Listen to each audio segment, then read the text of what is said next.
Pronoun क्या होते हैं? सर्वनाम, जिसे हम हिंदी में बोलते हैं सर्वनाम। यानी कि जो नाउन हमने अंडरस्टैंड किए आज तक के कि नेमिंग ऑफ एनीथिंग, किसी भी चीज का जो नाम है हमारे लिए, वो नाउन का काम करता है, संज्ञा का काम करता है। अब उन नाउन के स्थान पर जो नाउन हमने आज तक सीखी, अंडरस्टैंड की है, उन्हीं को आज हम जो है उनके स्थान पर जो प्रयोग किया जाएगा, शब्द जो उनके स्थान पर प्रयोग किया जाएगा, वो प्रोनाउन कहलाया जाएगा। हम उसके ऊपर आज चर्चा करते हैं। होता क्या है, ये रिप्लेसिंग वर्ड होते हैं जो नाउन को रिप्लेस करता है। जहां हम नाउन संज्ञा लिखते थे, उसके स्थान पर हम इसको जो है यूज करेंगे। वो कैसे यूज करना है, क्या काम है इसका, कैसे करेंगे, वो हम आज इस वीडियो में जानेंगे, इस स्लाइड्स में जानेंगे, इस प्रेजेंटेशन में जानेंगे। ठीक है, तो डेफिनेशन के तौर पर क्या बोलते हैं? Pronoun is a word that is used in place of a noun. In other words, जो नाउन के स्थान पर प्रयोग किए जाते हैं, दूसरे शब्दों में हम कह सकते हैं कि सर्वनाम एक ऐसा शब्द है जो संज्ञा का स्थान लेता है। समझ आ गई ना बात? तो ये संज्ञा का स्थान लेगा। कैसे लेगा? Let's continue. अब सबसे पहले बात करते हैं इसके काइंड्स की। काइंड कितने होते हैं, इसके प्रकार कितने हैं, संज्ञा के प्रकार है। उसके बाद हम करते हैं, ये जब प्रकार का हमें पता चलेगा, इसके काइंड्स का पता चलेगा, फिर हम इसको जो है कंपेयर करेंगे, डिफरेंस फाइंड आउट करेंगे कि क्या डिफरेंसेस इसमें हैं, है ना। तो पहले हम इसका काइंड्स देख लेते हैं, ये कितने प्रकार का होता है। ये जो है आपका 8 प्रकार का होता है, काइंड्स ऑफ प्रोनाउन। 8 प्रकार के जो है प्रोनाउन होते हैं। First, personal pronoun. Second, possessive pronoun. Third, reflexive pronoun. Fourth, demonstrative pronoun. Fifth, relative pronoun. Sixth, interrogative pronoun. Seventh, indefinite pronoun and eighth, distributive pronoun. ये तो 8 प्रकार हो गए सर्वनाम के। ये हमें आने ही आने चाहिए, इसका हमें पता होना चाहिए। सबसे बड़ी बात ये है, जब हम इसको इसके नाम से जानेंगे, हम इसका प्रयोग भी कर सकेंगे और इसका हम आइडेंटिफिकेशन भी कर सकेंगे। ठीक है ना। तो इसको इसी ही नामों से हमने जानना पड़ेगा, इसी नाम से हम इसको जो है इंटरप्रेट करना पड़ेगा, तभी हमें इसके काइंड्स का पता चलेगा, यूजेस का भी उसके बाद हम जो है सीख पाएंगे। ठीक है, अब आप पहले देखिए सब्जेक्टिव पर्सनल प्रोनाउन, यानी कि जो सब्जेक्ट के रूप में प्रयोग किए जाएंगे पर्सनल प्रोनाउन। ठीक है ना, वो कौन कौन से होते हैं? I, we, you, they, he, she, it. ये जो है सब्जेक्ट का काम करेंगे। जब भी हम इसका यूज करेंगे तो एज अ सब्जेक्ट ये ही यूज किया जाएगा। First person, second person and third person, तीनों पर्सन मैंने यहां पर दिए हुए हैं। ये सब्जेक्टिव केस हो गया आपका। ठीक है, अब ऑब्जेक्टिव पर्सनल प्रोनाउन क्या है? जो ऑब्जेक्ट के रूप में यूज किया जाएगा। जितने भी पर्सनल प्रोनाउन है जो ऑब्जेक्टिव केस के रूप में प्रयोग किए जाएंगे, वो है me, us, you, them, him, her, its. ये ऑब्जेक्टिव केस में क्या यूज किया जाएगा। ठीक है ना, ये भी आपको इसी तरीके से लर्न होना चाहिए, जिस तरीके से मैंने ये प्रेजेंट किया है, आपके लिए शो किया है। ठीक है ना। उसके बाद क्या आता है? Possessive personal pronoun. अब ये पजेसिव यानी कि अधिकार, स्वामित्व के अर्थ में हम बता रहे हैं, इसको अधिकार के अर्थ में बता रहे हैं, आपका जिसके ऊपर स्वामित्व आता है ना, ओनरशिप आती है जहां पर। ठीक है ना, ओन जाता है। फॉर एग्जाम्पल आप यहां देख सकते हैं, my, our, your, their, his, her, its. ये सारे पर्सनल प्रोनाउन जो मैंने यूज किए हैं, सब्जेक्टिव, ऑब्जेक्टिव, पजेसिव, ये हमें पता होना चाहिए बाय इट्स नेम। इसके नाम के अनुसार हमें इसका जो है पता होना चाहिए। अब देखिए आप, सिंगुलर प्रोनाउन कौन से होते हैं और प्लूरल प्रोनाउन कौन से होते हैं? First person, second person and third person. ये हमें इसी ही तरीके से पता होनी चाहिए। हम तभी इसका यूज कर पाएंगे सेंटेंसेस में भी, इवन कम्युनिकेशन स्किल्स में भी।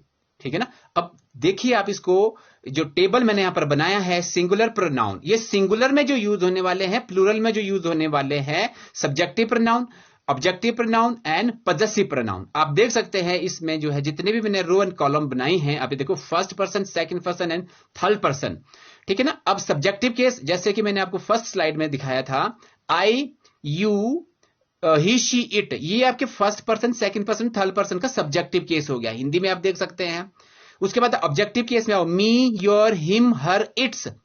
यानी कि मुझे, तुम्हें, उसे, उसे, उसे, तीनों का एक ही बनेगा आपका ये थर्ड पर्सन सिंगुलर की हम बात कर रहे हैं।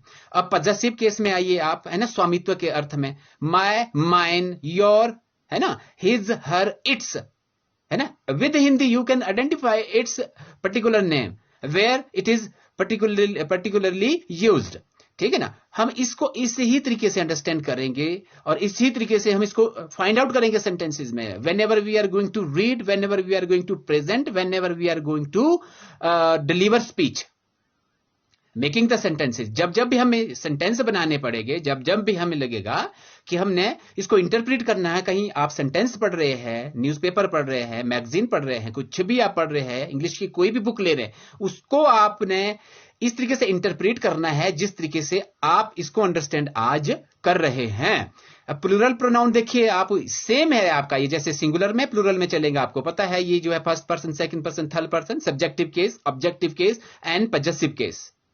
अब इसका यूज कैसे करेंगे वो मैं आने वाली स्लाइड में आपको जो है बता दूंगा। ये पहले मैंने इसलिए लिखा कि आपके दिमाग में ये फीड हो जाए कि ये फर्स्ट पर्सन कौन कौन से होते हैं और subjective, objective and possessive case कौन कौन से इसमें जो है हम यूज करते हैं। ये केस हो गया जो मैंने आपको नाउन के चैप्टर में जो है अंडरस्टैंड करवा दिया था वीडियो में। अगर वो आप वीडियो आपने नहीं देखी है तो मैं आपको सजेस्ट करूंगा कि आप वहां पर जाए, लिंक आपको जो है मेरी इस आईडी पर मिल जाएगा, वहां से आप ले लें और उसको देखें। ठीक है। अब आओ आप पर्सनल प्रोनाउन में यूज और रूल्स, इसके रूल्स। अब इसका प्रयोग और रूल क्या रहेंगे जो पर्सनल प्रोनाउन हम कर रहे हैं। ठीक है ना। पर्सनल प्रोनाउन हम पहला प्रोनाउन कर रहे हैं, personal pronoun kinds of pronoun का पहला प्रोनाउन। ठीक है ना। अब ये यूज कब किया जाएगा पर्सनल प्रोनाउन, सबसे पहली बात तो ये अंडरस्टैंड करना है हमने, इसके यूजेस क्या, रूल भी क्या है इसके, ये भी इंपॉर्टेंट है। कब किया जाएगा ये, है ना। आप देख सकते हैं हिंदी में जो मैंने लिखा हुआ है, इंग्लिश में भी दिया हुआ है। अगर आपको हिंदी समझ नहीं आ रही, जिसमें आप कंफर्टेबल लगे, आप उसी लैंग्वेज में इसको अंडरस्टैंड करने की कोशिश करें।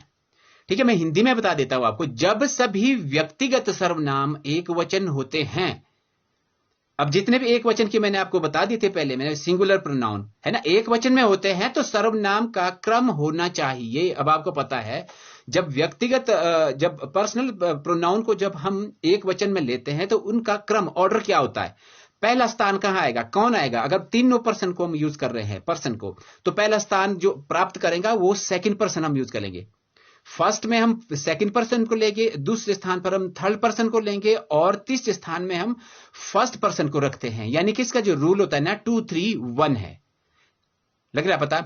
ठीक है ना। देखो, when there are more than one person in a sentence, जब एक ही वाक्य में, ठीक है ना, एक से अधिक प्रोनाउन वहां पर हम यूज कर रहे हैं, वो चाहे सिंगुलर है चाहे प्लूरल है, उसका स्थान क्या रहेगा वो यहां पर ऑर्डर दिया गया है।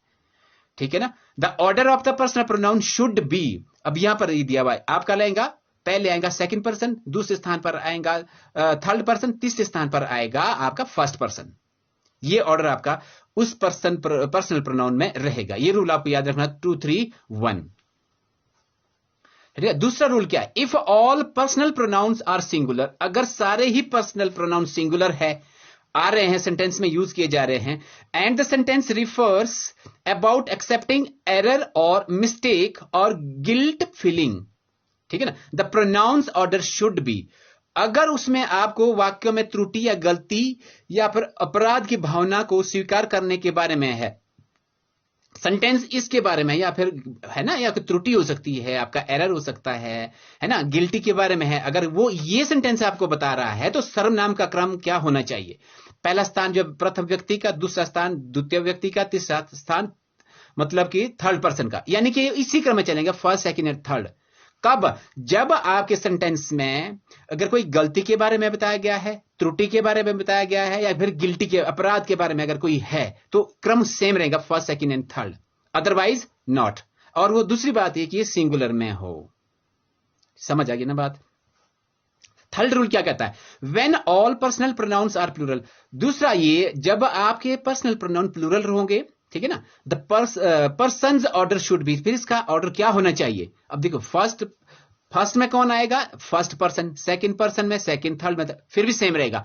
ये रूल जो थर्ड और सेकंड के रूल जो आपको मैंने बताए हैं, सेंटेंस जो सेकंड का था वो बता रहा था अगर सेंटेंस में आप किसी गलती को बता रहे हैं, किसी त्रुटि को बता रहे हैं, या फिर कोई गिल्ट है, अपराध के बारे में कुछ बता रहे हैं, तो पर्सन का ऑर्डर सिंगुलर है तब भी आपका फर्स्ट सेकंड थर्ड रहेगा। थर्ड का रूल भी ये बता रहा है अगर वो प्लूरल में आ रहे हैं आपके पास पर्सनल प्रोनाउन, तब भी ऑर्डर आपका सेम रहेगा 1 2 3। समझ आ रही है ना बात? अब देखिए आप, look at the following examples. अब एग्जांपल को पढ़ने की कोशिश करें और इसको फाइंड आउट करने की कोशिश करें कि जो पर्सनल प्रोनाउन हमने यूज किए हुए हैं वो सही तरीके से हुए हैं या फिर कोई इसमें हमारे से कोई भूल हो गई है। अब देखिए, तुम्हें, उसे और मुझे सभा में शांति बनाए रखनी है, तीनों पर्सन यूज हो गए। अब देखो, तुम्हें, उसे और मुझे। अब जब ट्रांसलेशन करेंगे हमें पहले ये आइडेंटिफाई करना है ना इसमें फर्स्ट पर्सन कौन सा है, सेकंड पर्सन कौन सा है, थर्ड पर्सन कौन सा है, फिर ऑर्डर में हम इसको ट्रांसलेट कर पाएंगे कि कौन सा हमने पहले लाना। तुम्हें को पहले लाए, उसे को लाए, मुझे लाए। अब ये कौन से है? सब्जेक्टिव केस है, ऑब्जेक्टिव केस है, पॉजेसिव केस है ना? कैसे ट्रांसलेशन करेंगे पहले ये पता होना जरूरी है, तब जाके हम टेंसेस को भी अंडरस्टैंड कर पाएंगे, नरेशंस को भी कर पाएंगे, है ना? जब भी हम ग्रामेटिकल रूल करेंगे तभी तो हमें समझ आएगा। हमें पहले सब्जेक्टिव केस का पता होना चाहिए, ऑब्जेक्ट केस का पता होना चाहिए, पॉजेसिव केस का पता होना चाहिए। ठीक है? अब देखिए, यू, ही एंड आई, लग गया पता? अब तीनों पर्सन आ गए ना आपके पास यहां पर, ठीक है ना? Are to maintain silence in the meeting. अब देखिए, वह और मैं जादू का शो देखने जा रहे हैं, वह और मैं। अब देखो, ऊपर के तीनों आगे, नीचे में आगे 2। अब इसमें देखो क्या बोला ना, he and I, similarly same चला हुआ है ना, he and I are going to see the magic show. समझ आ रही बात? थर्ड सब देखिए आप, तुमने और उसने परिवार के लिए कड़ी मेहनत की है, you and he have worked hard for your family. मुझे, तुम्हें और उसे माफी मांगनी पड़ेगी, I, you and he will have to apologise. ठीक है? मैं और तुम असफलता के लिए जिम्मेदार है, I and you are responsible for failure. हमें, तुम्हें और उनको कार्यक्रम खराब करना है, we, you and they are to spoil the show. है ना? हमें, तुम्हें और उसको विदेश दौरे की योजना बनानी है, we, you and he are to plan for a foreign tour. तुम और वो कल व्यस्त थे, you and they were busy yesterday. अब आपने सेंटेंस देखे और इसके जो ट्रांसलेशन देखा आपने कि कैसे पर्सनल प्रोनाउन को हमने जो यूज किया। ठीक है ना? अब आप देखिए इसका इंटरप्रिटेशन, इसमें क्या क्या हुआ। जब एक वाक्य में सर्वनाम तीनों पर्सन का होता है, एक वाक्य में तीनों पर्सन का होता है, तो क्या होता है, और हम सभी के लिए एक कॉमन पॉजेसिव प्रोनाउन का प्रयोग करते हैं, सभी के लिए। देखो ना, तीनों आगे, तो अब कॉमन पॉजेसिव करेंगे हम उन तीनों के लिए। ठीक है ना? तीनों का तो यूज कर दिया हमने, अगर कॉमन पॉजेसिव करना पड़ेगा, ठीक है ना, तो हम क्या प्रयोग करते हैं। देखो, फर्स्ट पर्सन प्लूरल का आपको क्या बोला था, प्लूरल क्या होता है, फर्स्ट पर्सन का प्लूरल आर। ठीक है ना?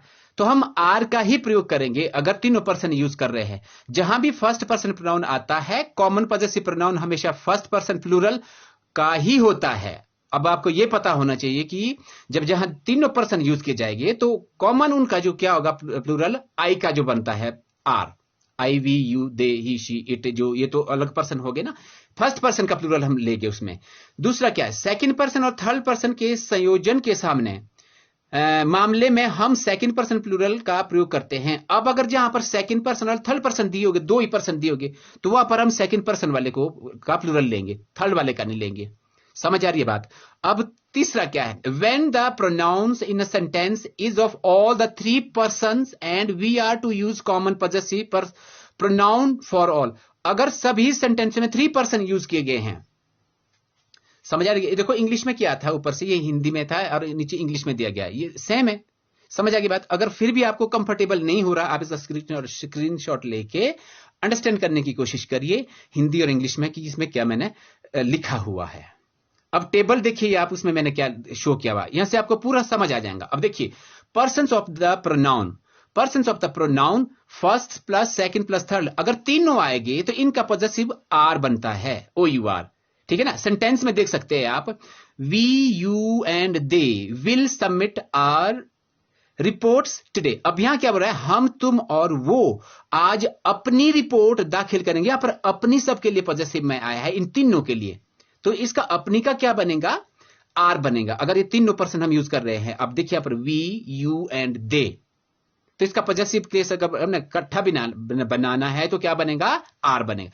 सेकंड सेंटेंस देखिए, अगर second person, third person, first, अगर इस स्थिति में आता है first second third first, order भी देखो आप यहाँ पर, फिर भी इसका यू, ही एंड आई, ये मैंने पहले बताया आपको उसमें कि भाई ऑर्डर क्या रहेगा इसका जब हम प्रोनाउन यूज करेंगे, है ना। You, he and I will watch cricket match at our homes, है ना। तुम, वह और मैं अपने घर क्रिकेट मैच देखेंगे। अब अपने घर, अपने का मतलब होगा इन तीनों का पॉजिटिव केस में हो गया, ये आर हो गया। अगर फर्स्ट और सेकंड पर्सन यूज होगा, जैसे I and you have done our job, तो इसका मैं और तुम इसके इसके लिए जिम्मेदार हैं, यानी कि हमने जो काम किया है, we have done our job, हमने अपना काम किया है। अब अगर सेकंड और फर्स्ट होगा फिर भी आर ही यूज होगा। अगर फर्स्ट एंड थर्ड होगा पर्सन, तब भी इसका पॉजिटिव जो बनेगा कॉमन वो आर बनेगा। थर्ड एंड फर्स्ट होगा तब भी आर होगा। अगर सेकंड एंड थर्ड होगा, ये आप ध्यान देना है, अब यहां पर चेंज हो गया। अगर second and third person use करेंगे तो वहां पर हमने क्या करना है, जैसे कि पिछले सेंटेंस में हमने किया था, यूअर का पॉजिटिव यूज किया जाएगा। अगर थर्ड एंड थर्ड होगा, थर्ड एंड थर्ड का तो आपको पता है क्या पॉजिटिव होगा, थर्ड पर्सन सिंगुलर का प्लूरल देयर, है ना, पॉजिटिव केस देयर। समझ आ गई बात। एग्जांपल आप देख सकते हैं और स्क्रीनशॉट आप इसका ले सकते हैं। अब देखिए आप, जब प्रोनाउन वर्ब यानी कि to be, pronoun verb to be यानी कि is, am, are, was, were इत्यादि एटसेट्रा के बाद आता है, अब ध्यान देना वेरी इंपॉर्टेंट है, जब प्रोनाउन इज, एम, आर के बाद आता है, क्या बोला, प्रोनाउन इज, एम, आर के बाद आता है तो क्या बोलता है, वर्ब टू बी सब्जेक्ट के बाद आता है, तब प्रोनाउन का सब्जेक्टिव केस प्रयुक्त होता है। यानी कि when a pronoun is placed after verb to be, is, am, are के बाद अगर यूज किया जा रहा है, और क्या बोल रहा है, the verb to be comes after subject, और आफ्टर सब्जेक्ट के बाद आ रहा है, तो pronoun is in the subjective case is used. For example देखिए, वह है, इट इज ही, मैं हूं, इट इज आई। अब समझ आ रहा है, यहां पर इज, एम, आर के बाद जो है वर्ब जो यूज की जा रही है ना, इट हो गया, है ना। उसके बाद देखो प्रोनाउन पहले भी है और बाद में भी है, ठीक है ना। वह है, दैट इज शी, वह वहां थी, इट, वह वहां थी, इट वॉज शी देयर, ठीक है ना। अगर वह स्त्री होता तो वह बहुत ज्यादा सफल होता। If she were she, he were she, he would have been very successful. तो ये कुछ बारीकियां हैं प्रोनाउन के यूजेस में, अगर हमें ये अंडरस्टैंड हो गई, हम इसको इंटरप्रेट करने में सफल हो गए, तो हमारे इंग्लिश ऑटोमेटिकली इंप्रूवमेंट हो जाएगी, ठीक है। अब नेक्स्ट देखिए, पॉजेसिव एडजेक्टिव। अब पॉजेसिव एडजेक्टिव क्या चीज है, एक तो पॉजेसिव प्रोनाउन था, अब एडजेक्टिव है, चीज एक है, यूजेस अलग अलग हो गए। अब देखो, पॉजेसिव प्रोनाउन पॉजेसिव एडजेक्टिव से अलग है, प्रोनाउन और एडजेक्टिव अलग हो गया। अब कैसे, दूसरे शब्दों की विशेषता बताता है, जो एडजेक्टिव है ना वो दूसरे शब्दों की, शब्द की विशेषता बताता है, इसीलिए पॉजेसिव एडजेक्टिव भी वाक्यों में दूसरे शब्द की विशेषता बताने के लिए प्रयोग किए जाते हैं, है ना। अब इंग्लिश में लिखा हुआ है, अगर आपको हिंदी में अगर आपके हिंदी समझ में नहीं आ रहा, आप इसको यहां से मॉडिफाई कर सकते हैं। एग्जाम्पल आप देख सकते हैं, तुम्हारे भाई की कार का रंग क्या है, what colour is your brothers car. अब आप यहां पर देख सकते हैं एडजेक्टिव क्या है, जो पॉजेसिव एडजेक्टिव है वो क्या है, आप यहां देख सकते हैं, जो आपके पास यहां पर एडजेक्टिव यूज क्या है, ब्रदर्स कार, ठीक है ना। अब उसकी कार का रंग सफेद है, his car is white, his car is white. अब यहां पर जो है, जो पॉजेसिव यूज क्या है, हिज, वो क्या है, एडजेक्टिव क्वालिटी बता रहा है कि उसकी कार जो है क्या है, सफेद रंग की है, ठीक है ना। तो ये भी आपको जो है अंडरस्टैंड करना है। दूसरा देखो आप, शब्द तुम्हारे, और आपने देखा होगा इसमें तुम्हारे और उसकी पॉजेसिव एडजेक्टिव है, पॉजेसिव एडजेक्टिव में आए हैं ये, क्योंकि दोनों जो है कार की विशेषता बता रहे हैं। ये जो शब्द हमने यूज किया ना, ये कार की विशेषता बता रहे हैं। अब जैसे कि वर्ड्स, यू, है ना, ये इंग्लिश में दिया गया है, ठीक है ना। अब देखिए आप, दूसरा है, तुम्हारी कार का रंग क्या है, व्हाट कलर इज योर, है ना, मेरी कार का रंग सिल्वर है, माइन इज सिल्वर। अब यहां पर देखेंगे आपकी जो तुम्हारी और मेरी जो हमने यूज किया है प्रोनाउन, ठीक है ना, वो एडजेक्टिव का काम कर रही है। दोनों क्या है, एब्सोल्यूट पॉजेसिव प्रोनाउन है, ठीक है ना, पॉजेसिव आ रहे हैं ना, ये तो हम प्रपोजिशन बता रहे हैं क्योंकि दोनों नाउन की तरफ कार्य कर रहे हैं। समझ आ रही है ना बात। अब देखिए, अब मोर एग्जांपल्स मैंने यहां पर दिए, अब वहां से आप देख सकते हैं। इन खिलौनों को देखो, मेरा लाल वाला है। अब यहां पर जो मेरा है वो क्या है, मेरा खिलौना, मेरा लाल वाला है क्या, खिलौना। यानी कि look at those toys, mine is red one. अब माइन यूज हो गया यहां पर, माइन का मतलब क्या आ गया कि मेरा टॉय, माई टॉय। सिमिलरली आप देखिए 3-4 सेंटेंसेस जो मैंने यहां पर जो यूज किए गए हैं, है ना, स्क्रीनशॉट लीजिए और सिमिलरली एट लीस्ट 10-20 सेंटेंस बनाइए आप अपने इसी तरीके से। और आपका पर्सनल प्रोनाउन एडजेक्टिव है या पर्सनल पॉजेसिव है, कुछ भी है, आपका जो है ये क्लियर हो जाएगा। इसका आप स्क्रीनशॉट ले सकते हैं और अंडरस्टैंड करिए, बहुत सारे सेंटेंसेस बनाने की कोशिश करिए। अब आ गया आपका रिफ्लेक्सिव प्रोनाउन, थर्ड काइंड, ठीक है ना। अब रिफ्लेक्सिव प्रोनाउन कब यूज करेंगे, देखिए आप, we use a reflexive pronoun when the subject और object of the sentence are the same. याद रखना, जब हम सेंटेंस में सब्जेक्टिव और ऑब्जेक्टिव केस अगर एक है, एक ही की बात कर रहे हैं हम, तो फिर रिफ्लेक्सिव प्रोनाउन का यूज करेंगे। वो फर्स्ट पर्सन का हो सकता है, सेकंड का भी और थर्ड का भी, ठीक है ना। आप देख सकते हैं रिफ्लेक्सिव प्रोनाउन एक, ठीक है, यह एक सब्जेक्ट के रूप में कार्य नहीं करता है। सबसे पहली बात तो यह कि हम इसको सब्जेक्ट के रूप में नहीं कर पाएंगे, ठीक है ना। यह हमेशा एक ऑब्जेक्ट के रूप में ही कार्य करता है।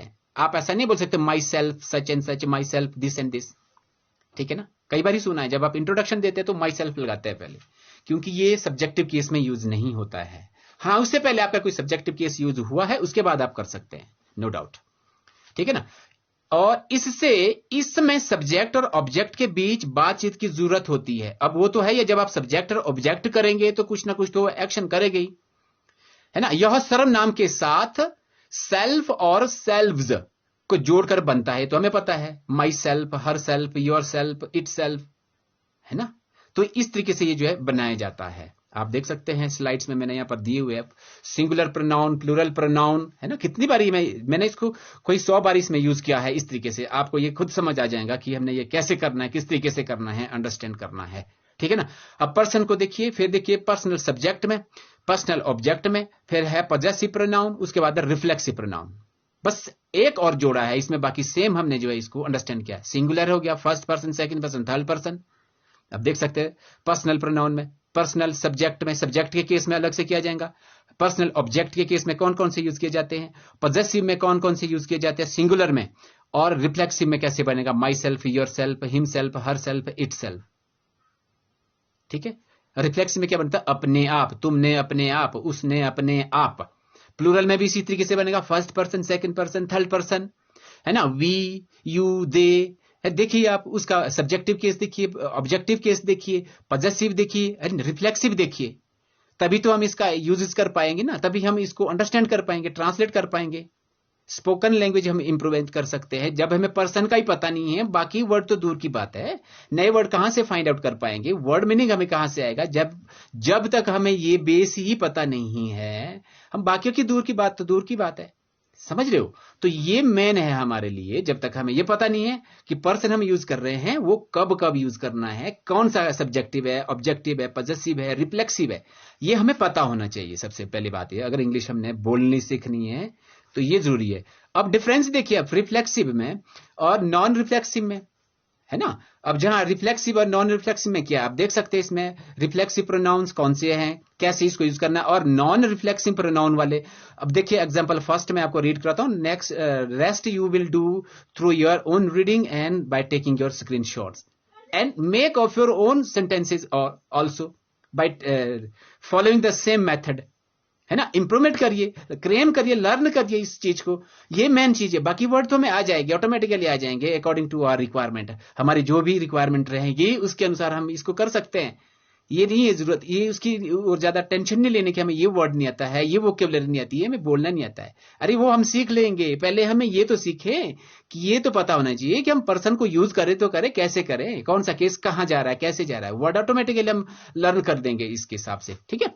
वह अपने आप से प्यार करती है, शी लव्स हर सेल्फ, वह अपने आप से प्यार करती है, यानी कि सब्जेक्ट भी है, ऑब्जेक्ट भी वो खुद है, सब्जेक्ट और ऑब्जेक्ट लग गया पता। तो रिफ्लेक्सिव यूज हो गया। अब नॉन में कैसे बनेगा, शी लव्स मी, अब पता है कि वह मुझसे प्यार करती है। अब एक सब्जेक्ट है, अब ऑब्जेक्ट अलग है, सब्जेक्ट वो खुद है, तो ये नॉन में आ गया। सिमिलरली आप नीचे देखिए, वह अपनी देखभाल नहीं कर सकता है, वह अपनी कर रहा है ना, वो सब्जेक्ट भी खुद है, ऑब्जेक्ट भी खुद है।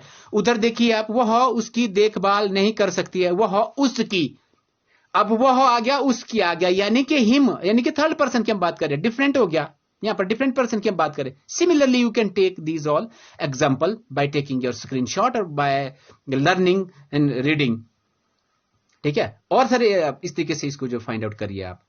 Reflexive pronouns are used in different ways, अब इसको हम डिफरेंट वेज में यूज करते हैं।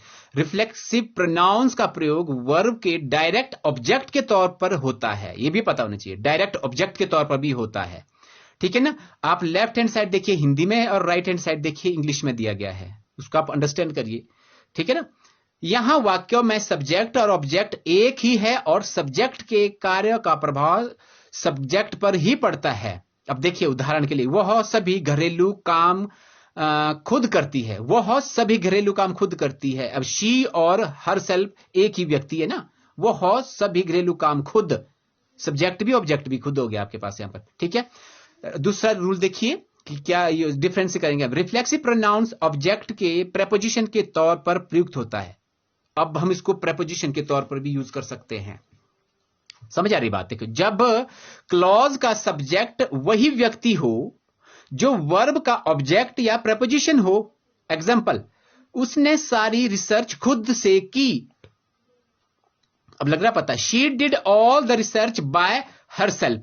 अब यहां पर जो हरसेल्फ यूज किया गया है वो क्या, रिफ्लेक्सिव नहीं है, ये प्रेपोजिशन हो गया आपका, प्रेपोजिशन के तौर पर हम इसको जो प्रयुक्त कर रहे हैं। तीसरा देखिए, जब एक नॉर्मल स्थिति पर अतिरिक्त जोर दिया जाता है तो भी रिफ्लेक्सिव प्रोनाउन का प्रयोग किया जाता है, एक नॉर्मल स्थिति के अतिरिक्त। फॉर एग्जाम्पल, मुझे अपना कमरा खुद साफ करना पड़ा। अब देखिए, मुझे अपना भी आ गया, मुझे भी आ गया, खुद भी आ गया, यानी कि हम स्ट्रेस दे रहे हैं, बल दे रहे हैं, जोर दे रहे हैं कि क्या काम किसने किस तरीके से किया, ठीक है ना। तो रिफ्लेक्सिव प्रोनाउन का प्रयोग किया जाता है, खुद का की मदद नहीं करेगा, यानी कि कोई भी मेरी मदद नहीं करेगा, यानी अब बल दे रहा है कि मैं खुद ही करूंगा, यानी कि क्या बनेगा इसका, I will have to clean my room myself, no one will help me, यानी कि दूसरा कोई भी मेरी हेल्प नहीं करेगा, यानी बल दे रहे हैं आप, स्ट्रेस दे रहे हैं, एम्फेसाइज कर रहे हैं कि ये काम मुझे ही करना है और दूसरा कोई व्यक्ति इसको काम करने के लिए नहीं आएगा, ठीक है। चौथा देखिए, रिफ्लेक्सिव प्रोनाउन का प्रयोग इस प्रकार प्रयोग सही नहीं है। अब देखिए, आप अगर आप इस तरीके से करते हैं, जैसे कि it is not correct to use the reflexive pronoun like this, किस तरीके से, यानी कि आप अगर इस तरीके से करेंगे जो हम जो है अभी कर रहे थे वो गलत है। अब देखिए आप, यूज ऑफ रिफ्लेक्सिव प्रोनाउन, अब ये यूजेस का पता होना चाहिए आपको कि यूज हम कैसे करेंगे। कुछ ट्रांजिटिव वर्ब्स के साथ किसी ऑब्जेक्ट के ना होने पर रिफ्लेक्सिव प्रोनाउन का प्रयोग किया जाता है। अब ट्रांजिटिव वर्ब क्या होती है, अब यह भी आपको पता होना चाहिए। ये कब सीखेंगे, जब हम एक्टिव वॉइस और पैसिव वॉइस को अच्छे से अंडरस्टैंड करेंगे। शायद मैंने ये चैप्टर बना दिया है, उसमें मैंने शायद इसका जिक्र नहीं किया हो, तो इसलिए मैं आज आपको बता दूं ट्रांजिटिव और इंट्रांजिटिव वर्ब क्या होते हैं। एक होती है ना हिंदी में जिसको सक्रमक क्रिया, दूसरी होती है अक्रमक क्रिया। अब ट्रांजिटिव जो वर्ब है वो अक्रमक क्रिया है, यानी कि जिसमें डायरेक्ट ऑब्जेक्ट यूज किया जाएगा, और इंट्रांजिटिव में जिसमें ऑब्जेक्ट नहीं होगा। अब एग्जांपल मैं बता देता हूं, जब ये सब्जेक्ट हमने चक दिया है, उठा दिया है, ट्रांजिटिव में कैसे बनेगा, जैसे मैं बोलता हूं आई सिंग, ठीक है ना, आई डांस, आई ईट, इसमें ऑब्जेक्ट क्या है, आई सिंग, मैंने बोला मैं गाता हूं, क्या नहीं है, ऑब्जेक्ट नहीं है, जब तक ऑब्जेक्ट यूज नहीं होगा ये ट्रांजिटिव हो गया। ईट क्या हो गया यहां पर, ट्रांजिटिव। अब ये इंट्रांजिटिव कब बनेगी, ऑब्जेक्ट कब आएगा, अक्रमक क्रिया है ना, ट्रांजिटिव है। ट्रांजिटिव में जो सेंटेंस बनेगा उसमें ऑब्जेक्ट आएगा, सॉरी मैंने इंट्रांजिटिव के सेंटेंस आपको बता दिए। ट्रांजिटिव में ऑब्जेक्ट, जैसे कि मैंने बोला I sing a song, I eat an apple, है ना, तो ये एन एप्पल हो गया, ऑब्जेक्ट हो गया, ये ट्रांजिटिव में आ गया। जो इंट्रांजिटिव में था वो पहले वाले थे, जैसे कि आई सिंग, आई डांस, आई ईट, जब तक ऑब्जेक्ट नहीं है वो इंट्रांजिटिव है, ऑब्जेक्ट आ गया वो ट्रांजिटिव हो गया। समझ आ गई बात। अब ये क्रियाएं कौन कौन सी है जिसके साथ हम डायरेक्ट ऑब्जेक्ट के ना होने पर जो हम रिफ्लेक्सिव प्रोनाउन का यूज करेंगे, वो है जैसे अप्लाई, अवेल, अपसेंट, रिवेंज, ये कुछ एक वर्ड है जिसके साथ हम रिफ्लेक्सिव प्रोनाउन का यूज करते हैं, ठीक है। और बताता है कुछ इंट्रांजिटिव वर्ब होती है जिसके साथ रिफ्लेक्सिव प्रोनाउन का प्रयोग नहीं किया जाता। अब इंट्रांजिटिव है, उसके साथ नहीं किया जाता है। अब ट्रांजिटिव है जिसके साथ ऑब्जेक्ट नहीं आ रहा, ये भी पता होना चाहिए। इंट्रांजिटिव में हम नहीं कर पाएंगे, अगर ऑब्जेक्ट उसमें, तो आपको पता है इंट्रांजिटिव में तो नहीं आएगा। तो उसके बाद आप सोचेंगे कि इसमें तो ऑटोमेटिकली नहीं है, तो हम इसके बाद हम लिख सकते हैं, यूज कर सकते हैं, ऐसा भी नहीं है। कुछ एक वर्ड दिए हुए जैसे कि ब्रिंग, टेक, फील, शेव, रेस्ट, ड्रेस, इसके बाद हम जो है रिफ्लेक्सिव प्रोनाउन नहीं यूज करेंगे, ठीक है। एग्जांपल देख सकते हैं आप, राजन ने रितु की शादी के समारोह में से खुद को दूर रखा। राजन absented himself, ठीक है ना, फ्रॉम रितुज वेडिंग सेरेमनी।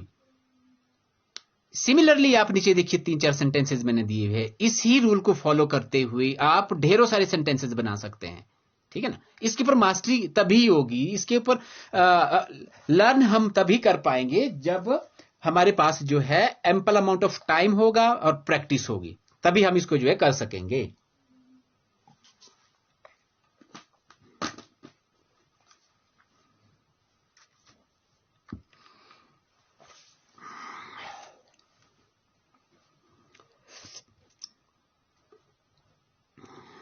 चौथा देखिए, डेमोन्स्ट्रेटिव प्रोनाउन।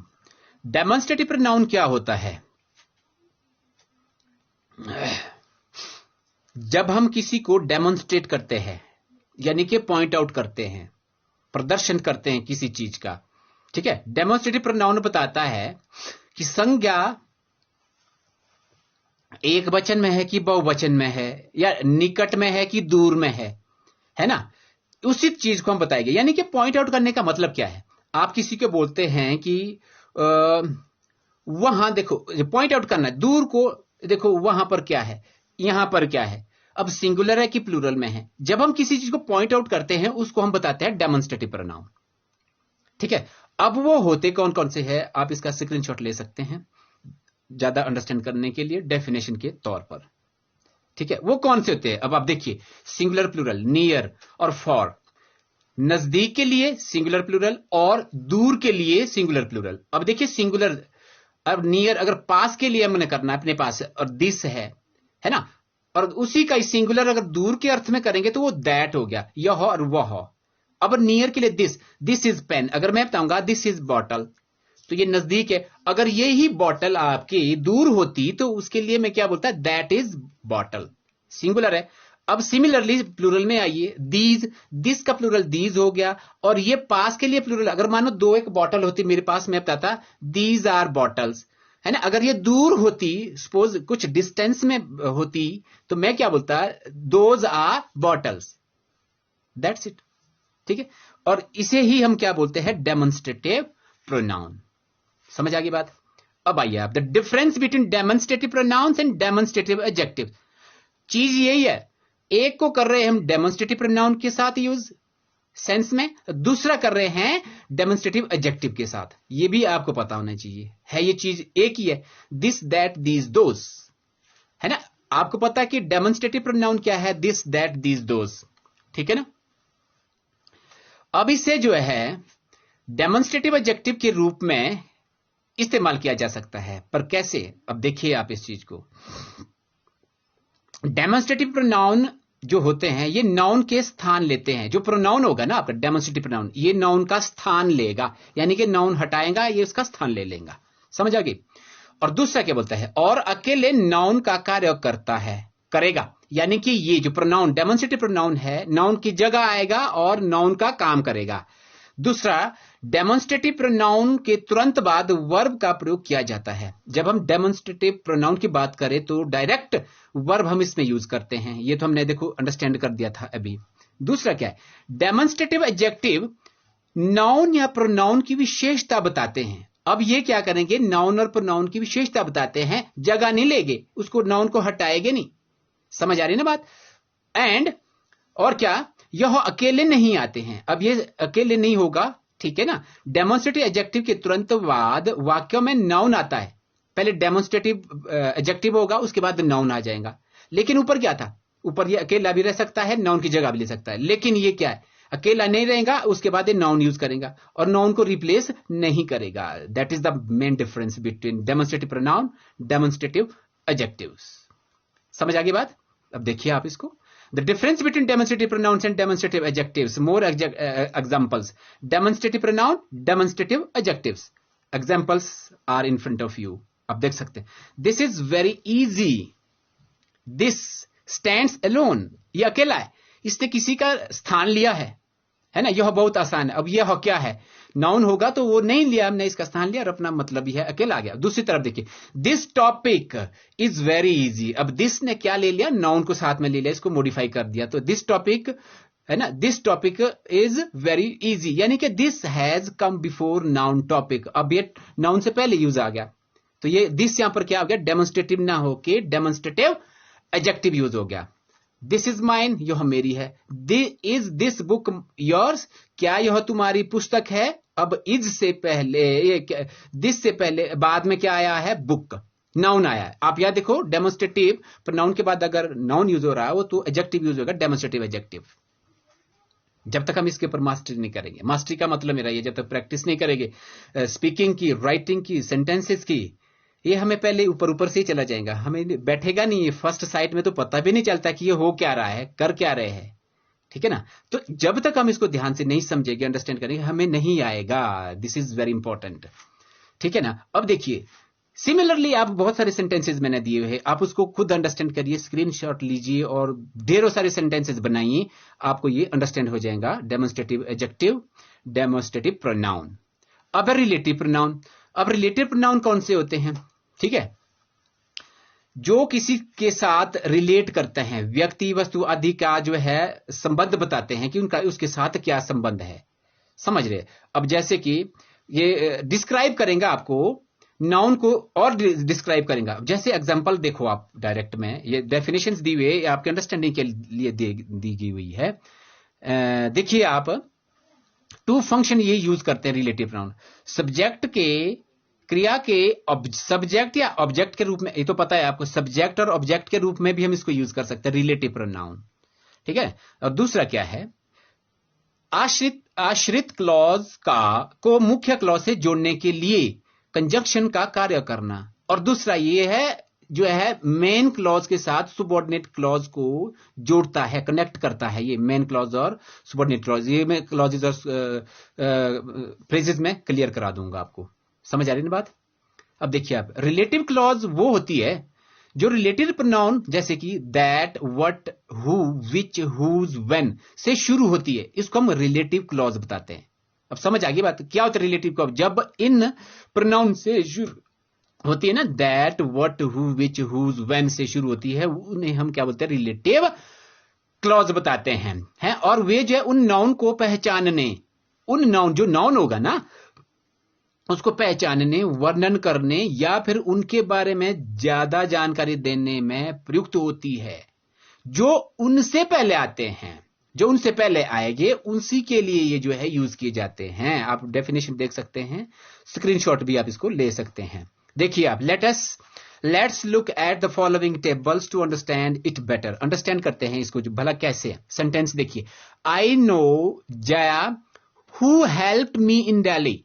अब रिलेटिव जो प्रोनाउन यहां पर यूज हुआ है, हु, ये एक सेंटेंस को दूसरे सेंटेंस में भी जोड़ता है, जो थर्ड का फोर्थ का जो रूल हमने पिछली स्लाइड में किया था।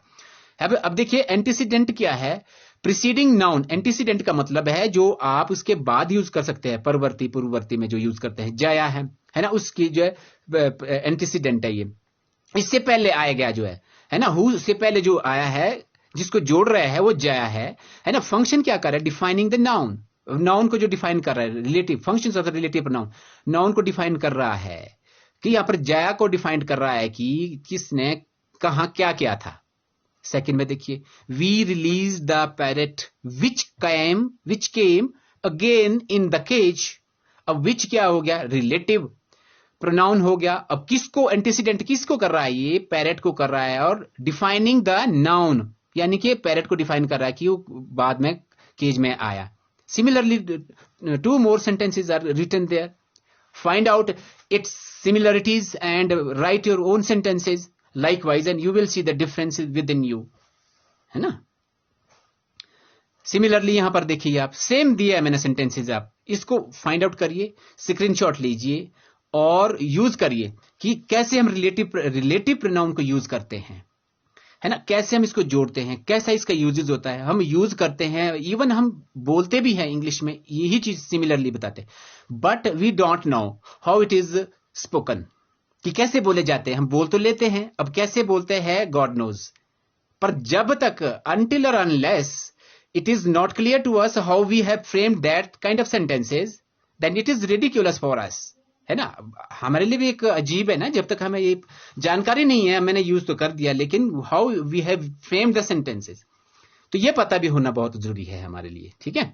अब आइए आप नेक्स्ट पे, जो रिलेटिव प्रोनाउन है उसके कुछ उदाहरण है, मोर एग्जांपल्स मैंने दिए हैं, ठीक है। आप देख सकते हैं अब हु और हुम, इसका यूज कहां करना है, अब डिफरेंट करेंगे हम यहां पर, आप इसका स्क्रीनशॉट ले सकते हैं और यूज करिए, कैसे यूज किया गया है। निर्जीव वस्तु के लिए नहीं किया जाता है, अब ये हु और हुम है, ये निर्जीव वस्तु के लिए नहीं किया जाएगा। अब तीनों रूल्स मैंने यहां पर दिए गए हैं, है ना। अब दूसरा देखिए, हमें ऐसे लड़कों की जरूरत है जो सेकंड में पेड़ पर चढ़ सके।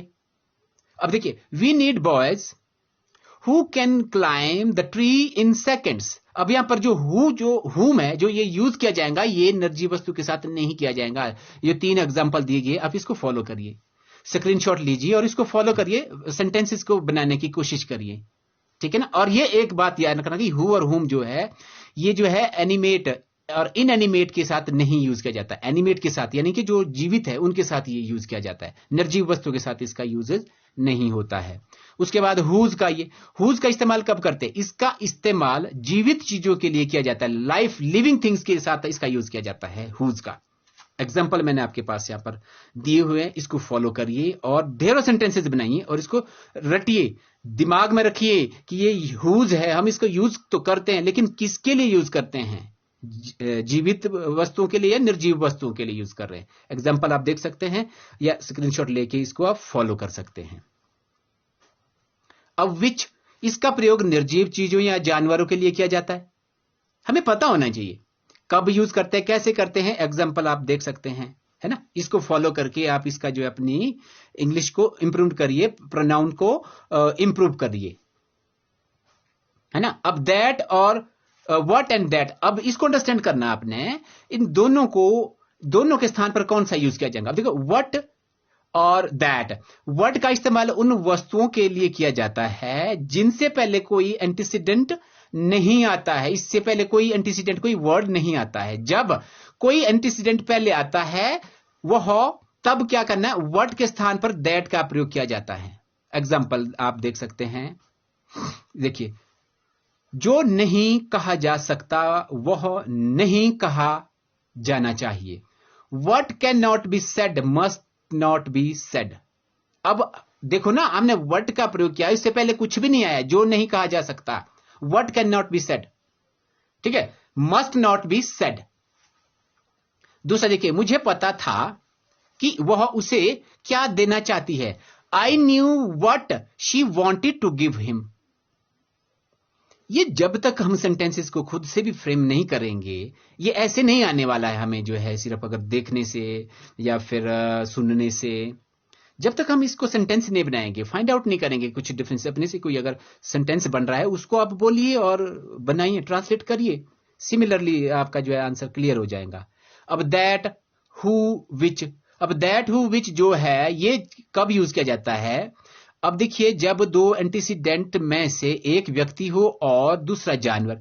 अब देखिए, अगर हम किसी 2 चीज को, एंटीसीडेंट का मतलब है कोई 2 वस्तुएं, चीजें, आदमी, जो भी है, जिसको भी हम यूज कर रहे हैं, अगर उनमें से एक व्यक्ति है एक जानवर हो, तब हम रिलेटिव प्रोनाउन को दैट का प्रयोग करेंगे।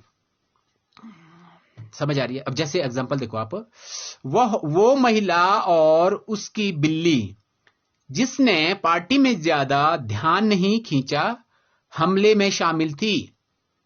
The woman and her cat that did not attract, हमने दैट देखना है, हमने दैट यूज क्यों किया, क्योंकि एक जो है पर्सन है, दूसरा एनिमल है, तो उसकी इस चीज में हम क्या यूज करते हैं, दैट करते हैं। दूसरा एग्जांपल देखिए, वो बंदर और लड़का जो अच्छे दोस्त थे शहर में पॉपुलर हो गए थे। The monkey and the boy that were good friends, otherwise हम क्या बोलते हैं, हु वर गुड फ्रेंड, जो, समझ आ गई बात? ये चीजें अगर ये पॉइंट हमने अंडरस्टैंड कर दिया, ये बारीकियां अगर हमने सीख दी, अंडरस्टैंड कर दी, इंग्लिश इज इजी। अब देखिए relative pronouns and it's uses. अब इसका यूजेस का देखो आप, दैट का प्रयोग कब करना है, यानी कि एक वचन, बहुवचन, निर्जीव, सभी, सजीव, सभी के लिए समान रूप से होता है दैट का प्रयोग। अब ये सजीव निर्जीव है, ये सब के साथ इसको हम यूज कर सकते हैं। वह जो सुंदर है, विमान परिचारिका, है ना, कि पेशे में सफलता क्या उम्मीद कर सकती है। एग्जाम्पल देखते, she that is beautiful can expect success in air hostess career, use of that. अब उसी तरीके से अब सेकंड और थर्ड का जो एग्जाम्पल मैंने दिया है उसको फॉलो करिए, ठीक है। रिलेटिव यूजेस का यूजेस, इसके यूज कैसे करना है, और ये देखिए डेफिनेशन मैंने आपको यहां पर जो दी हुई है। अब दैट, हु, विच। अब सुपरलेटिव डिग्री के बाद दैट का प्रयोग, है ना, और हु और विच के प्रयोग से ज्यादा उचित है सुपरलेटिव डिग्री के बाद। अब देखिए एग्जाम्पल दिया हुआ है, वह सबसे सफल खिलाड़ी है जो मैंने अपनी जिंदगी में कभी देखा है। He is the most successful player, the successful player that I have ever seen in my life, superlative degree के बाद, ठीक है। अब देखिए दैट का प्रयोग इन शब्दों के साथ किया जाता है। कौन से शब्द हैं? All, any, anybody, anything, much, nothing, little, somebody, nobody, none, everyone, इन सब के साथ जो है ये यूज किया जाता है। एग्जाम्पल को आप यहां पर जो है फॉलो कर सकते हैं। Compound relative pronoun, compound relative pronoun के बिना एंटीसीडेंट के प्रयुक्त होते हैं पहले शामिल होती है। आप इस चीज को अंडरस्टैंड करिए। ये मैंने एक अच्छे मतलब स्लाइड्स पेश की है, आप इसका स्क्रीनशॉट लेके इसको अपने नोट्स करिए, नोट्स बनाइए और इसको अंडरस्टैंड करिए कि हमने ये कैसे यूज करना है, किस तरीके से करना है, एग्जाम्पल को फॉलो करना है। हिंदी और इंग्लिश दोनों को आप इसको ले सकते हैं। अब देखिए वट एवर है ना, कुछ भी, एनीथिंग। अब इसका यूज कैसे करेंगे? विच एवर है, जो कुछ भी, है ना, हु एवर, हु एवर, है ना, जो भी व्यक्ति, जो कुछ, है ना, विच एवर, हु एवर, है ना, हुम सो एवर, कोई भी व्यक्ति, जिसे, है ना। अब एग्जाम्पल देखो, वह अपनी सहमति नहीं देंगी जिसकी मैं सिफारिश करता हूं। She will not accord her consent whomsoever I recommend. Similarly आप 10-10, 20-20, 100 सेंटेंसेस बनाने की कोशिश करिए। सिक्स्थ है इंट्रोगेटिव प्रोनाउन। प्रश्न पूछने के लिए प्रश्नवाचक सर्वनाम का प्रयोग किया जाता है, इंट्रोगेटिव प्रोनाउंस। अब देखो आप हु, हुम, हुज, व्हाई, दैट, व्हाट, है ना। अब देखो आप इंट्रोगेटिव प्रोनाउन। अब एग्जाम्पल को फॉलो करिए। देखिए व्हाट का प्रयोग, अब इंट्रोगेटिव प्रोनाउन की बात कर रहे हैं, कैसे करेंगे? सामान्यतः वस्तुओं और व्यवसाय के लिए किया जाता है। तुम्हारा क्या नाम है, तुम्हारा लक्ष्य क्या है, तुम्हारा स्कोर क्या था, तुम्हारे पिताजी क्या करते हैं, है ना। हमें पता होना चाहिए, हम कर तो रहे हैं लेकिन यूज भी हम कर रहे हैं, हमें पता भी है सेंटेंस बनाने, लेकिन how we are framing, that's why I want to point out here all of you that then if it is not clear then how we are framing it, mean it has been framed by us in our life, and हम इनको जो है रटते आए हैं, हमें पता नहीं है लेकिन हमने सीखा है, सुना है किसी से, तो इसीलिए हम बोल रहे हैं, तो ये पता हमें जो होना चाहिए। अब देखिए हु, हुम, हुज सभी व्यक्तियों के लिए प्रयुक्त होते हैं। हु नॉमिनेटिव केस है, हुज पॉजेसिव केस है, और हुम ऑब्जेक्टिव केस है, ये भी आपको पता है।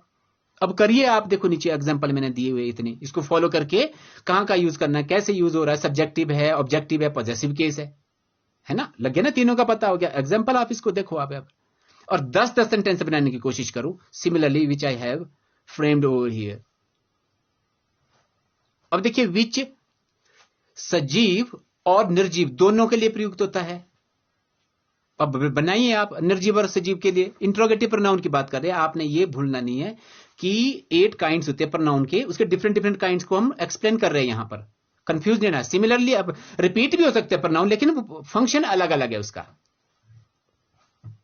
अब इंडेफिनेट प्रोनाउन की बात करते हैं। अब देखिए आप, इंडेफिनेट प्रोनाउन अनिश्चित व्यक्ति या चीज को का बोध कराता है, ये संदर्भित करते हैं, और आमतौर पर उसकी संख्या ज्ञात नहीं होती है, इंडेफिनेट है ये, ठीक है ना, जिसको हम डेफिनेट नहीं बता सकते हैं, ठीक है ना, हम उसको क्या बताएंगे, इंडेफिनेट। अब जैसे एग्जांपल है यहां पर देखो नीचे दिया है कि pronouns to exactly mentioned in their name. अब इंडेफिनिट प्रोनाउंस में भी सिंगुलर और प्लूरल, ये सिंगुलर प्लूरल भी हो सकते हैं, ठीक है ना। Some indefinite common indefinite pronouns are listed below. मैंने इसकी लिस्ट बनाई है, आप उसको देख सकते हैं कि क्या कैसे कैसे इसको यूज करना है। इंडेफिनिट है ये, अब देख सकते हैं अनदर, अलग या अतिरिक्त व्यक्ति या चीज का संदर्भ में इसको हम ले सकते हैं। अनदर का प्रयोग कैसे करेंगे, फिर एनीबडी, एनीवन, है ना, एनीथिंग, ये इंडेफिनिट में आते हैं जिसकी संख्या में ज्ञात नहीं है कितनी, क्या, किस मात्रा में।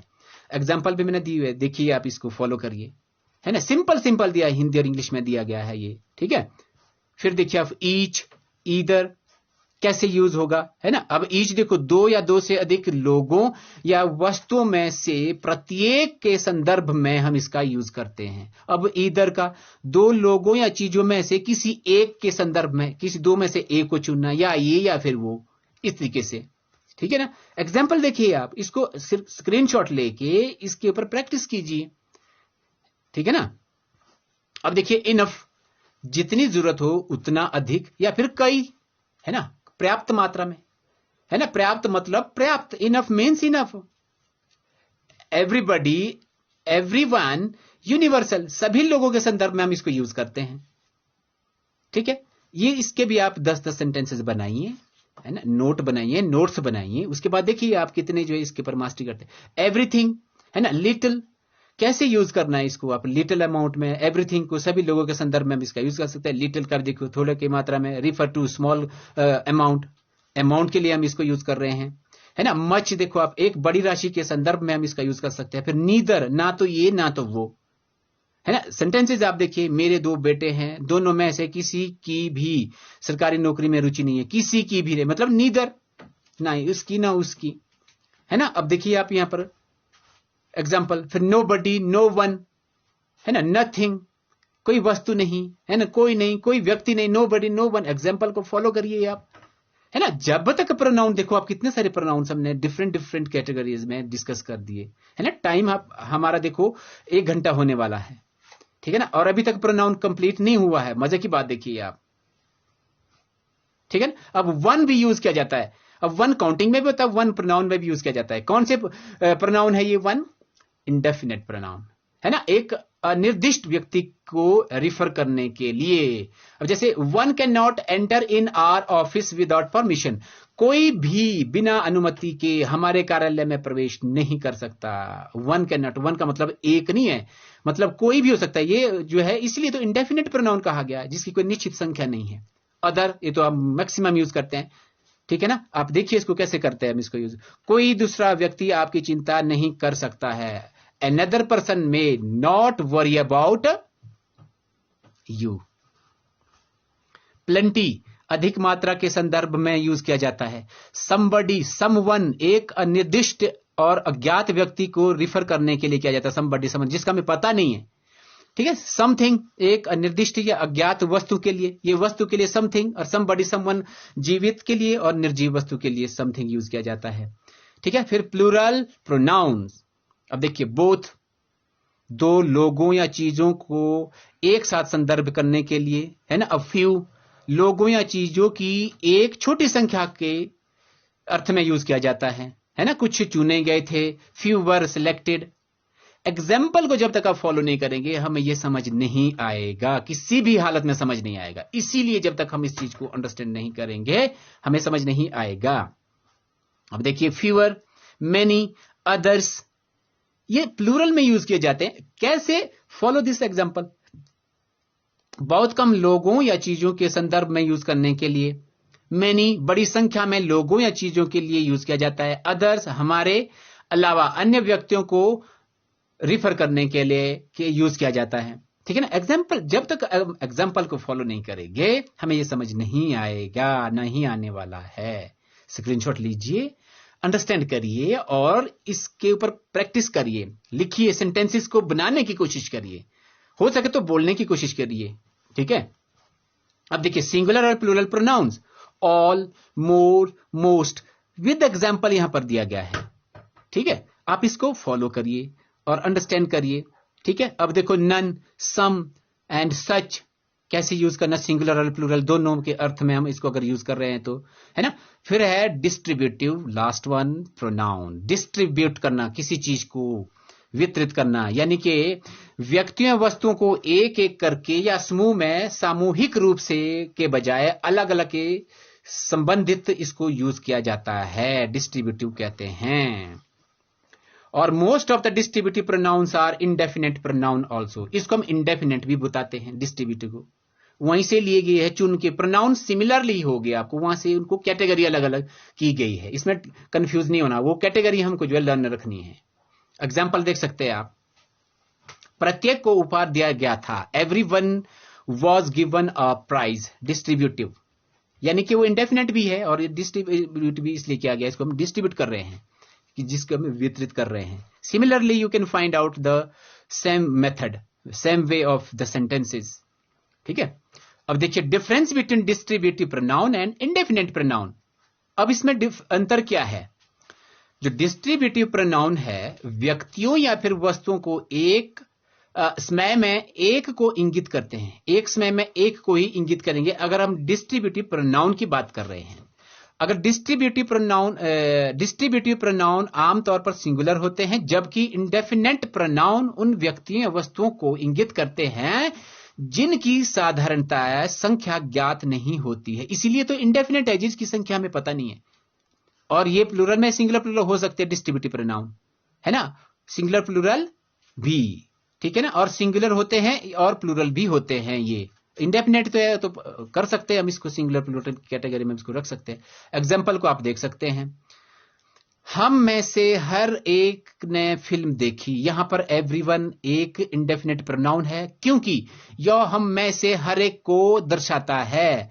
हम में से कोई भी निश्चित नहीं है, यानी कि ये इंडेफिनेट हो गया। तो इस तरीके से जब तक हम इसको आइडेंटिफाई नहीं करेंगे, अंडरस्टैंड नहीं करेंगे, हमें पर्सनल प्रोनाउन की डेफिनेशंस और द नॉलेज हम नहीं ले सकेंगे। सिमिलरली आप इसका स्क्रीनशॉट लेके ट्राई करिए, सेंटेंसेस बनाने की कोशिश करिए। That's all about today's presentation, dear friends and students. Hope you would like my presentation based on pronoun, how it is used, and what are the kinds of the pronouns, and how we can differentiate between the pronouns used in different ways. Thank you for watching my video till end. Hope you definitely like my video, and your suggestion and complaints and any other advice is most welcome. Thank you for watching my video till end. Have a nice day.